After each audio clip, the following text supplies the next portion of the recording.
I've always believed that family comes first, at least that's what my parents drilled into me growing up. I'm Eliza, 32, working as a product marketing director for a tech company in Denver. I bought my townhouse 5 years ago, stretching myself financially but determined to have a place to call my own. The mortgage payments were steep, but I managed them alongside my student loans. Last month everything changed when I got promoted to senior marketing director. The salary bump was substantial, like almost 40% more than what I was making before.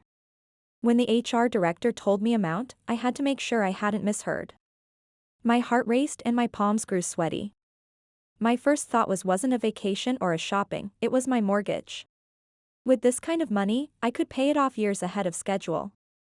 The thought of being debt-free, of truly owning my place, was intoxicating. A warm sense of accomplishment washed over me. I couldn't wait to share the news with my family. My parents have always been proud of me, or so I thought. My younger sister Vanessa recently got married to Trevor, a guy who works as an investment advisor but somehow always seems to be between big opportunities. I'd helped them with their wedding expenses last year. It wasn't a small amount either, but I wanted Vanessa to have her perfect day. Every month I'd also been transferring $600 to my parents' account. Dad retired early due to back problems, and Mom's part-time job at the library doesn't bring in much. The weight of responsibility has always pressed down on my shoulders, but I carried it willingly. I invited everyone over to my parents' house for dinner to share my good news. Mom made pot roast, Dad opened a bottle of wine, and Vanessa and Trevor showed up dressed. I got promoted, I announced after we'd all settled at the table. Senior Marketing Director. That's wonderful, honey, Mom said, serving me an extra-large portion of mashed potatoes. How much more are they paying you? I told them the figure and watched their eyes widen, their expressions shifting from mild interest to sudden, intense focus. Well, that's fantastic, Dad said, raising his glass. To Eliza's success. Everyone clinked glasses, and for a moment I felt on top of the world, my chest swelling with pride as warmth spread through my body. So I've been thinking about what to do with the extra money, I continued, excited to share my plan. I'm going to put almost all of it toward my mortgage. I could be completely debt-free in 18 months. The silence that followed was weird, like a cold breeze suddenly blowing through the room. Mom and Dad exchanged glances. Vanessa put down her fork with a distinct clink against her plate. Is that really the best use of your money? Mom finally asked, her voice carrying a hint of disappointment that pierced my bubble of excitement. What do you mean? I asked, confusion knotting my stomach as their expressions turned cold. Dad cleared his throat. Well, honey, you're already making your payments on time. There's no rush to pay it all off now. Vanessa chimed in, twirling her wedding ring. Actually, Trevor and I've been struggling with our rent. His commission changed, and things are tight. It would help if you could chip in a bit each month. I stared at my sister, my heart sinking as the weight of her words hit me. You want me to help pay your rent? Just temporarily, Trevor said smoothly, his confident smile not quite reaching his eyes. Until things pick up again. And your dad and I, Mom added, leaning forward with an expectant look, we've been thinking about replacing our car. The repair bills keep adding up, and with a little help from you. I couldn't believe what I was hearing. My hands trembled slightly as I placed my fork down. Wait, let me get this straight. I told you I got a promotion, and your first thought is how my money can benefit you. Don't be selfish, Eliza, Vanessa said sharply, her eyes flashing with indignation. That's what family does. We help each other. I already help. My voice rose despite my efforts to stay calm. I send Mom and Dad $600 every month for utilities. I gave you and Trevor $10,000 for your wedding last year. How is that being selfish? That wedding money was a gift, Vanessa said dismissively, waving her hand as if brushing away my words. And the utility money is just basic support for our parents. We're talking about new needs now. I took a deep breath. Look, I appreciate that everyone has needs, but I have goals too. I've been dreaming about paying off my mortgage early, and now I finally have the chance to do it. So your townhouse is more important than your family? Dad asked, his voice tinged with disappointment that cut through me like a knife. That's not what I'm saying, I replied, feeling my cheeks flush hot with emotion. I need to take care of my financial security. Once my mortgage is paid off, I'll have even more flexibility to help out if needed. Mom sighed dramatically, her shoulders slumping. I guess we know where we stand then. The rest of the dinner was excruciating. Conversation was minimal, with pointed silences and thinly veiled looks of disapproval directed my way. Even the pot roast, usually my favorite, tasted like cardboard, each bite sticking in my throat. As I drove home that night, I felt a mixture of guilt and resentment churning in my stomach. Was I being selfish? Was it wrong to want financial freedom before taking on more family obligations? The voices in my head argued back and forth, but deep down, I knew I had to stick to my plan. This was my future at stake. 3 months after that uncomfortable dinner, I was making serious progress on my mortgage. Each time I made an extra payment, I felt a small thrill of accomplishment. My family situation, however, was another story entirely. Our family group chat had become predictable. Eliza, the water heater is acting up, read Dad's text, accompanied by a photo of their old appliance. Your dad needs new prescription glasses, my mom wrote the following day. Vanessa was worse, texting me at least twice a week with various financial emergencies.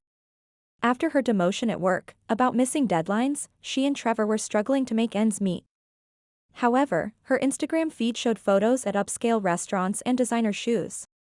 One Tuesday evening, my phone buzzed with a text from Vanessa, my birthday party this Saturday at Trevor's mom's house, 6 p.m. bring a nice gift. Address, 1542, Oakwood Lane. I always sent the money. Part of me felt obligated, my stomach twisting with guilt at the thought of refusing, while another part hoped that my generosity would be acknowledged. It never was. The thank yous became briefer, the requests more frequent, as if my assistance was now expected rather than appreciated. I figured this might be a chance to mend fences, especially since I hadn't met much of Trevor's family. Our only meeting was at Vanessa's wedding a year ago. His mom, Gwendolyn, had a reputation for being particular. She was judgmental and controlling. I spent my lunch break buying Vanessa a custom-made designer handbag with her initials. It cost $500, but I wanted to make a good impression and show there were no hard feelings, my heart racing with nervous anticipation as I pictured the potential reconciliation. Saturday arrived, and I pulled up to a large colonial-style house in an upscale neighborhood. Cars lined the street, suggesting a bigger gathering than I'd anticipated. Clutching the gift bag, my heart pounding with nervous energy, I rang the doorbell. A stern-faced woman in her 60s opened the door, her critical eyes immediately sizing me up. You must be Eliza, she said, looking me up and down with barely concealed disapproval. Vanessa's sister. Yes, that's me. Nice to see you again, Gwendolyn, I replied, forcing a polite smile. She nodded and led me into a living room crowded with people. I spotted my parents chatting with a couple I didn't recognize, and Vanessa surrounded by friends. Trevor stood with his dad and sister, laughing loudly.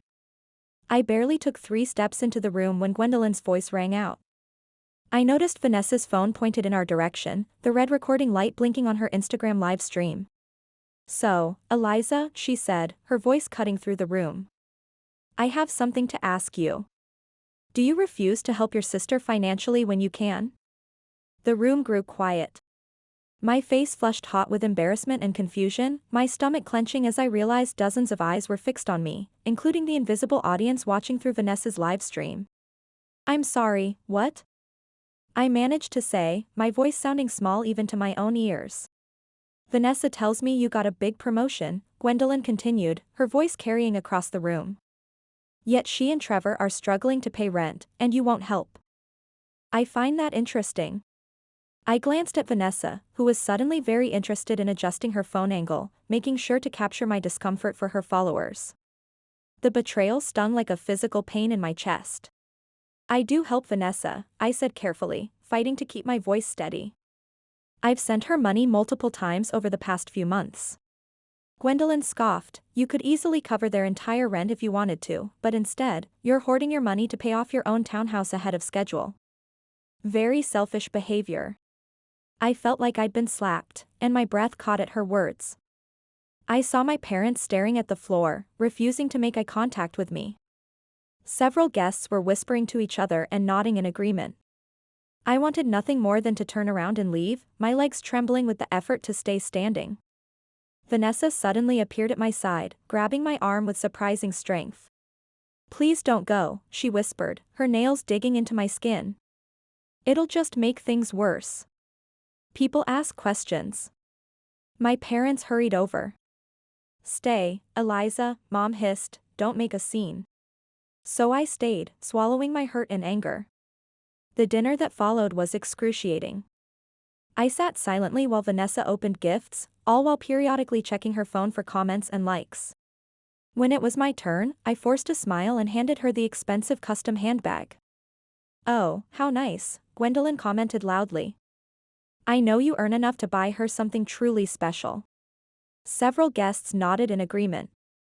My parents exchanged glances and nodded too, their silent betrayal cutting deeper than Gwendolyn's words. Vanessa sighed dramatically, making sure her reaction was captured for her followers. "Not everyone understands the importance of helping family," she said, glancing in my direction while adding hashtags to her latest post. My chest tight with contained emotion. For the next hour, I picked at my food and spoke only when directly addressed, feeling like an outsider in a room full of people who saw me as nothing but an ATM. As soon as I could do so without drawing attention, I slipped out the front door without saying to anyone. On the drive home, tears of anger and hurt blurred my vision, my hands shaking on the steering wheel. Days passed with no apology from Vanessa or my parents, certainly not Gwendolyn. It was as if the entire humiliating experience had never happened, except that it had, and I couldn't stop thinking about it, the memory replaying in my mind like a bad movie I couldn't turn off. The following Sunday, my parents invited me over for their brunch. I nearly declined but decided this was an opportunity to clear the air, my stomach nodding with anxiety. "Vanessa will be there," Mom said. I arrived to find Vanessa and Trevor already seated at the table. My dad was carving a roast chicken while my mom brought in side dishes. The normality of the scene was jarring after what had transpired at the birthday party. After some awkward small talk about work and weather, I couldn't take it anymore. "I think we need to talk about what happened at Vanessa's birthday," I said, setting down my fork. The table went silent. "What do you mean?" Vanessa asked innocently, scrolling through her phone. "I mean how Gwendolyn publicly humiliated me on your Instagram Live, accused me of not helping you financially, and not one of you stood up for me." Vanessa gasped. "Don't you dare insult my mother-in-law. Gwendolyn was just telling the truth." "You are selfish, Eliza. My mom sees through your act," Trevor nodded. "You only care about yourself and your stupid townhouse." I turned to my parents, hoping for support, but they looked uncomfortable rather than indignant on my behalf. "Well, honey," Mom began hesitantly, "you have been rather focused on your mortgage lately. And less focused on your family obligations," Dad finished. I stared at them, these people who had raised me, who I thought would always have my back. In that moment, I realized a painful truth: they saw me as a resource, not as a daughter or sister who deserved respect and support. "I think I need a break," I said, standing up, "from all of you." The next few months passed in a blur of work and mortgage payments. I'd stuck to my plan, making extra payments whenever possible. With each month, the balance dropped significantly, and I could finally see the light at the end of the tunnel. My relationship with my family remained distant. I still sent my parents $600 monthly for utilities, and I'd help Vanessa with smaller amounts when she asked, but our interactions were brief and businesslike. No more Sunday brunches and phone calls with Mom. Then one Tuesday morning, I received the email I'd been working toward for long: mortgage payment confirmation, final payment processed. I stared at my computer screen, my heart racing with disbelief and joy. With my latest payment, my mortgage was completely paid off. My townhouse, with 1,100 square feet, was truly mine. No more debt and monthly payments, just freedom. I wanted to celebrate this milestone, and despite everything, my first thought was to share it with my family. Maybe this could be a fresh start for us, a chance to heal old wounds.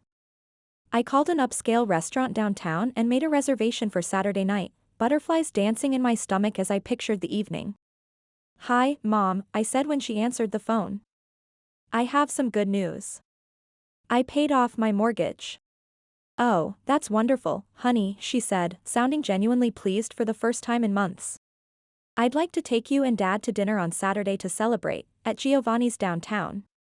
And Mom, could you let Vanessa and Trevor know they're invited too?" There was a pause, a hesitation that made my chest tighten with apprehension. "Sure, I'll tell them." Saturday arrived, and I got to the restaurant early, feeling excited and nervous. The hostess led me to a large table in a quiet corner. I ordered a bottle of vintage champagne and waited. My parents arrived first, both dressed up for the occasion. We exchanged awkward hugs, but their smiles seemed sincere. Then the restaurant door opened again, and I froze. It wasn't just Vanessa and Trevor walking in.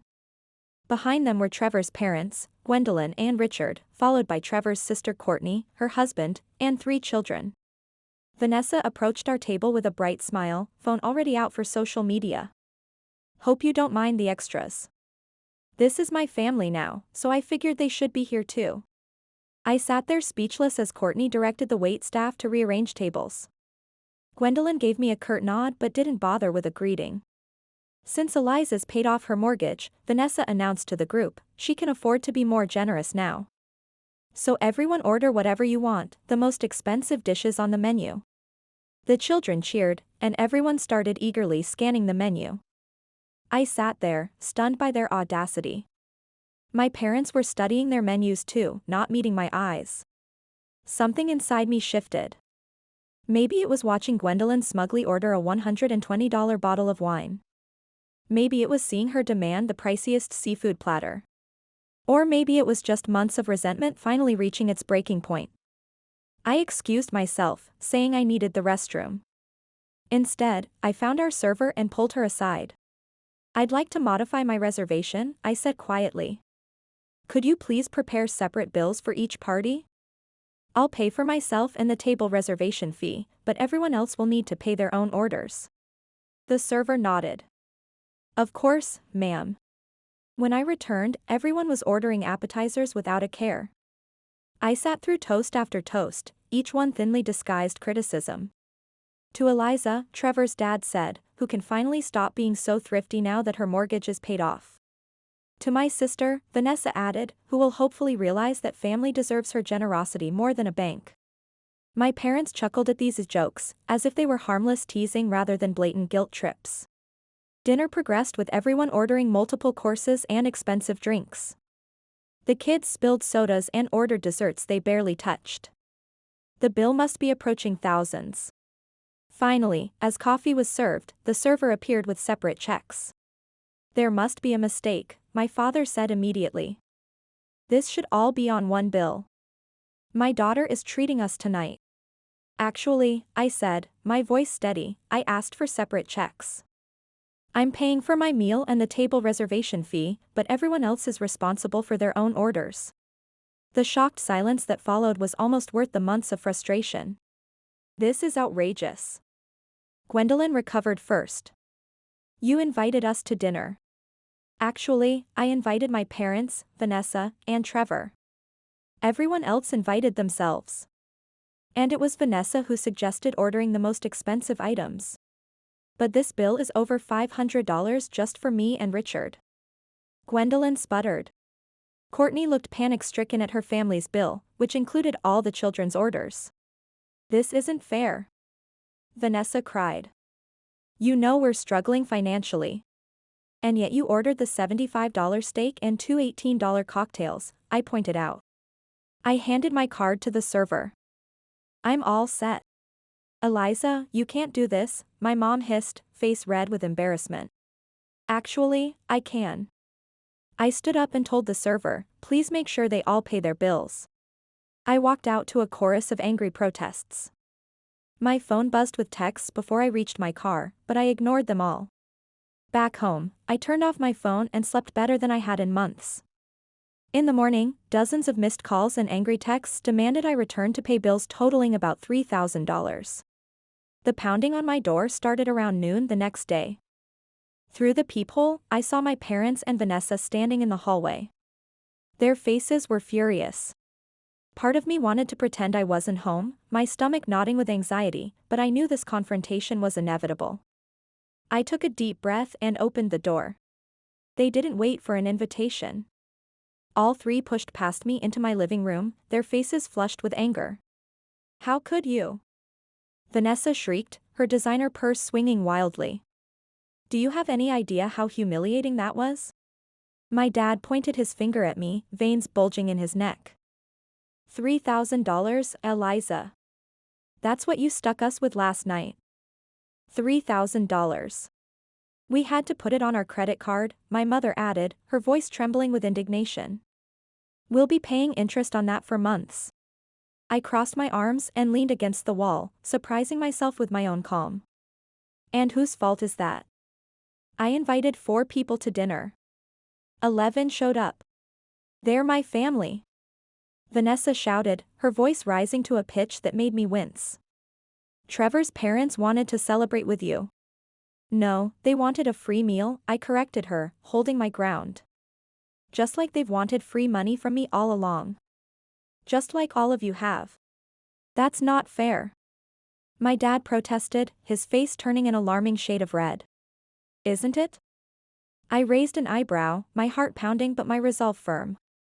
Mom, Dad, when was the last time you called me just to chat? To ask how I'm doing. It's always about money and what I can give you. That's what family does, Mom insisted, her hands gesturing dramatically. We help each other. Funny, it seems like I'm the only one doing the helping. I walked to my desk and pulled out a folder. In the past year, I've given you 2 over $10,000, not counting the monthly utility payments. And Vanessa, I've given you $15,000, including your wedding. They stared at me in silence, the truth of my words hanging heavy in the air. And it's never enough, is it? I continued, my voice gaining strength. I pay for your utilities, and you want a new car. I help with Vanessa's wedding, and suddenly I'm expected to pay her rent too. I invite you to celebrate my accomplishment, and you bring an entire extended family to cash in. You're twisting everything. Vanessa cried, tears now streaming down her face. We're struggling.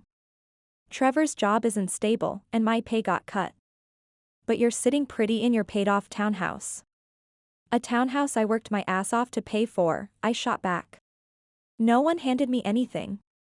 I earned every dollar, saved where I could, and made smart financial decisions, all while continuing to help you. And now you need to help again, my dad said, his tone demanding rather than requesting. You need to reimburse us for last night and apologize to everyone, especially Gwendolyn and Richard. I actually laughed at that, the absurdity of his demand breaking through my tension. Apologize? To the woman who's done nothing but insult me? To the family who crashed my celebration and ordered the most expensive items on the menu deliberately? No, that's not happening. So you're just going to leave us drowning in debt? Vanessa's voice rose to a shriek again, her mascara running. You created that debt, not me, I replied calmly. And speaking of debts, I've made a decision. I won't be sending the monthly $600 for utilities anymore. And Vanessa, no more financial bailouts for you. The shock on their faces would have been comical if the situation weren't so sad, their expressions freezing in simultaneous disbelief. You can't do that. My mother gasped, clutching at her chest. I can, and I am. I walked to the door and held it open, my hand trembling slightly but my stance firm. I think it's time for you to leave. We're not going anywhere until you agree to pay us back. Vanessa planted herself firmly on my couch, crossing her arms in defiance. Either you leave willingly, or I call the police and report trespassers in my home, I said, pulling out my phone. Your choice. After they left, I blocked their numbers on my phone. Then I poured myself a glass of wine and toasted to my new beginning, one without financial manipulation from the people who should have been my biggest supporters. The next 2 months were peaceful. I heard through mutual friends that my parents and Vanessa were spreading rumors about me on social media, calling me selfish, a terrible daughter and sister. It stung at first, my chest tightening whenever I thought about their betrayal, but I realized their opinions no longer held power over me. I redirected the money I used to give my family into investments and a travel fund. I took a solo trip to Portugal, something I'd always wanted to do but had put off due to family obligations and mortgage payments. I started dating again, joined a women's hiking club, and even began volunteering at a financial literacy program for young adults. For the first time in years, I was investing in myself rather than others. One evening, as I was walking home from a volunteer session, I ran into my mother's friend Patricia at the grocery store, my heart skipping a beat at the connection to my past life. "Eliza, it's been ages," she said, giving me a warm hug. "I hear things are strained with your family right now." I nodded, bracing myself for a lecture about family loyalty. Instead, Patricia surprised me. "Your mom tells everyone you abandoned them, but I've known your parents for 30 years.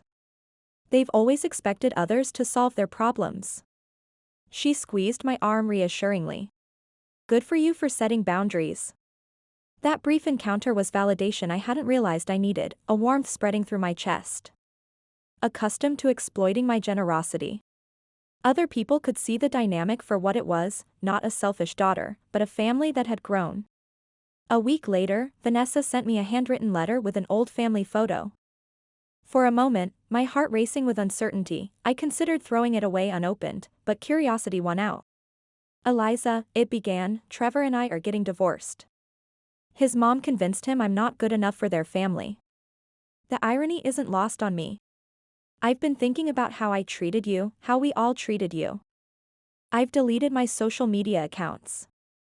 I won't ask for money, but I would like to talk someday. Vanessa." I folded the letter and put it in a drawer, the old photo showing us as children, smiling together without complications. Maybe someday we could rebuild our relationship, but it would have to be one based on mutual respect, not financial dependence. As for my parents, I heard they downsized to a smaller house, something they could actually afford on their income. Part of me felt guilty, but a larger part felt relieved. They were finally taking responsibility for their own finances.